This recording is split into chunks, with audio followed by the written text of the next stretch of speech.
Now, I'm by no means a dietitian or a nutritionist, but I thought I would share some ideas that I have about diet today, because it's something that I regularly teach on pain management programs when I lead them, and also it's a vital part of discussions that I have regularly with patients. Those who want to both lose weight, but also those who just want to eat healthier for their own diet and long-term health. So obviously food is a really, really big part of everyday life, but are the products that we're putting inside our body providing the fuel that we need? You may have noticed that I use the word products rather than food here. And that's because these food-like substances are actually not like real food at all, but they're actually artificial products that are made in factories. And they're not really whole foods. Now, why is this important? Well, having a diet that consists of processed foods not only is detrimental to our long-term health, but it also denies our bodies of the nutrients that we need for the many different functions and processes that it has. So let's just consider our ancestors' diet for a second. So this diet mainly consisted of plant-based foods with the odd bit of meat and fish thrown in. As hunter-gatherers, they knew which foods are the most nutritious for them, and they chose to fuel their bodies with those foods. And now if we look at the world around us, we've moved so far away from this because, supermarket shelves are stacked with factory-made foods. There's a fast food shop at every corner. And really, we've moved away from our ancestors' diet. But perhaps we need to have a think and see how we can move back towards that for our own health and well-being. And a really, really easy and simple way to think about whether a food is healthy or not for you is to ask yourself this question: was this made by the earth, or was this made in a factory? And if it was made in a factory, then perhaps we need to replace that food with something that's naturally occurring, that was produced by this earth. And the bigger picture shows us that the more that we consume these factory-made foods, the more money we put into that industry, the more of those products appear on the supermarket shelves, the cheaper those products become, and it's harder to move away from that diet then. And that's because a lot of these foods actually contain a lot of additives, they are cheaper to eat, they are quicker to eat, so there's a convenience element, and there's a price element involved there. And it makes it really, really hard to move away from consuming these foods when we start to. So we have to make a conscious decision and choose to eat what's made by this earth, the whole foods, rather than choosing something that is processed or factory made. Now, I just want to introduce this concept that food is fuel for us as humans. And we get a lot of our energy and we supplement our bodily functions and processes by the foods that we eat. So everything that we choose to eat has an effect on us in some way. Now, whether that's a beneficial effect or a harmful effect depends on that type of food and also individual characteristics as well, such as intolerances and underlying medical conditions. Now, as I mentioned, I am not a dietitian, I'm not a nutritionist, I'm not a doctor. So this, like all my videos, is not medical advice, and I would urge you to seek medical advice if you are struggling with some food intolerances yourself. But as always, this is a post that is for educational purposes only. Now I've said that spiel, let's move on to the next bit. So the nutrients that we get from food are essential for cell function, muscle repair, and other bodily processes as well. So our bodies use food for very specific purposes, as I mentioned earlier, and we all need a certain amount of protein, carbohydrates, fats, vegetables, fruits, etc. Now, sometimes our diets include a lot of one type of food group. So let's say, for example, that might be carbohydrates or starchy foods. And we look to calorie count in that way, and we look to reduce down the calories, even though our diet stays the same. So when we're looking at our diet, what we may do is we may reduce all of the calories as a whole, but we don't look at replacing one food group with another food group. Now, as I mentioned, all food groups have specific purposes. So it's really important that we have a really well-balanced diet so that we're getting all the nutrients that we need for optimal function of our bodies. If we're looking at just reducing our calories, then that doesn't necessarily mean we're getting in the right nutrients for us, because all we're doing is limiting what we already are eating rather than introducing new foods, which actually might be helpful for things like weight loss or muscle gain and so on. Now, obviously, it's really important as well, if you do have conditions like diabetes, to not eat too many carbohydrates or starchy foods, because obviously those foods are broken down into sugars, which can increase blood sugar levels and can increase the risk of diabetes if you don't have it, or it can actually lead to more poorly controlled diabetes if you do already have it. Now, going back to the calories example, the way I like to think of it is, let's just say for a second that we have different pots for each of the food groups, because all those food groups have a specific role for us as humans. So let's say that we have a specific pot for carbohydrates, for protein, for fat, for veg, etc. Now, not all foods can be clearly broken up into all of those groups, because some foods can span a few of those different food groups, like vegetables, for example, which have lots of minerals and vitamins in, but they also do contain carbohydrate as well. But let's just say that we have these different pots to represent these different food groups. When we are eating foods, let's say that when we reach that requirement that we need, that pot's filled up. Okay. Now let's say that we eat a lot of one particular type of food. So let's say that we eat a lot of fruit. So we fill up our pot with the required amount of fruit for the day. But then we carry on eating more fruit, and that pot overflows, and we're having excessive fruit then. We know with fruit, fruits contain a lot of sugar, and that can be an issue in itself. But for this example, the point I want to get across is, what we're not doing is we're not filling up the other pots with what we need. So we're just filling up one pot a lot, whether that's the fruit pot, or it might be the carbohydrate pot or the protein pot, but we're not filling up those other pots. So we're actually not getting the requirements we need from the other food groups, because we're filling our stomachs with one particular food group more than all the others.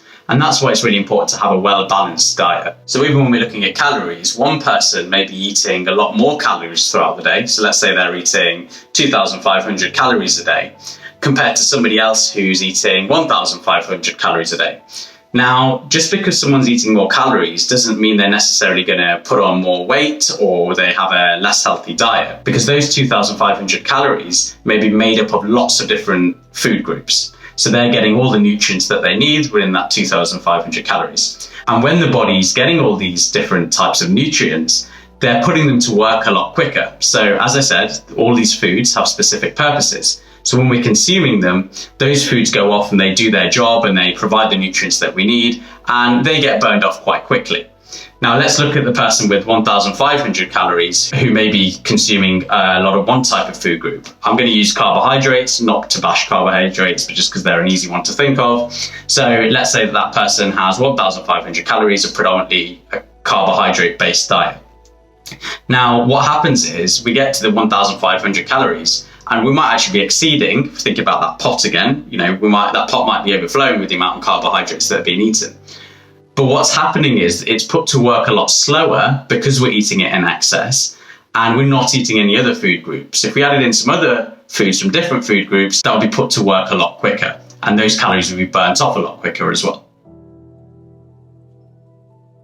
Now we know that our diet is really, really important for our physical health, but there's a lot of research coming out now about the links between diet and mental health as well. And what we're finding now is that highly processed foods can increase your risk of depression compared to a well-balanced whole foods diet. And a well-balanced whole foods diet, like the Mediterranean diet, can actually decrease your risk of depression. If you're not sure about what a Mediterranean diet is, then I will leave a link in the description to a webpage that explains what a Mediterranean diet is. But that diet mainly consists of whole foods, so fruits, nuts, seeds, grains, some meat and fish as well. And interestingly, a big part of the Mediterranean diet is also fats, so good fats for you like olive oil, which can actually have a really beneficial effect on your health. On the flip side, diets that are high in sugary foods, snacks, again, processed foods, are linked with a higher risk of depression. And we know that high blood sugar levels, diabetes, obesity, high blood pressure, and high cholesterol levels are all risk factors for dementia and cognitive decline. However, eating a diet that represents the Mediterranean diet, which is high in omega-3s and fish oils, can actually reduce the risks of cognitive decline and dementia in the future. A healthy diet can improve gut health, brain performance, and weight control as well. So you might be watching this video and you might be thinking, okay, Mahin, that's all great, that's all well and good, but how do I start making these changes?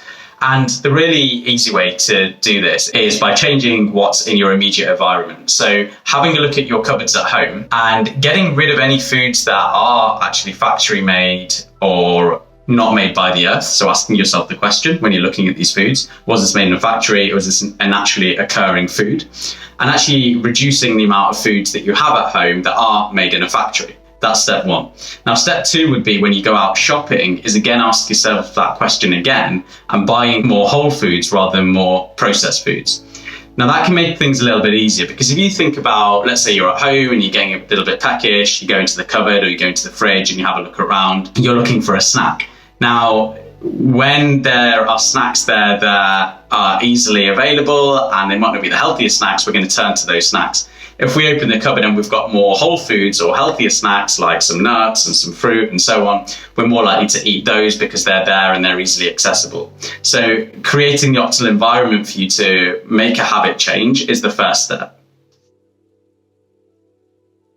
So here we can just take a little bit of a look at the healthy eating pyramid, which was made by Nutrition Australia. And this is a really good visual representation of what your diet may look like. And it shows how much of each food group is ideal for a healthy diet. Now, each country has different guidelines around diet. I've just found this one because it seems to be the one that's more up to date and is more in line with the research that's coming out at the moment. Again, for you to have a better look at that, I will post a link in the description so you can click on that and have a better look at that if you want to, and use that to inform you when you go out shopping or are looking to make any adjustments at home. Now, the last point I just want to make on this video is when we're thinking about healthy diets, we often think that that can be more expensive.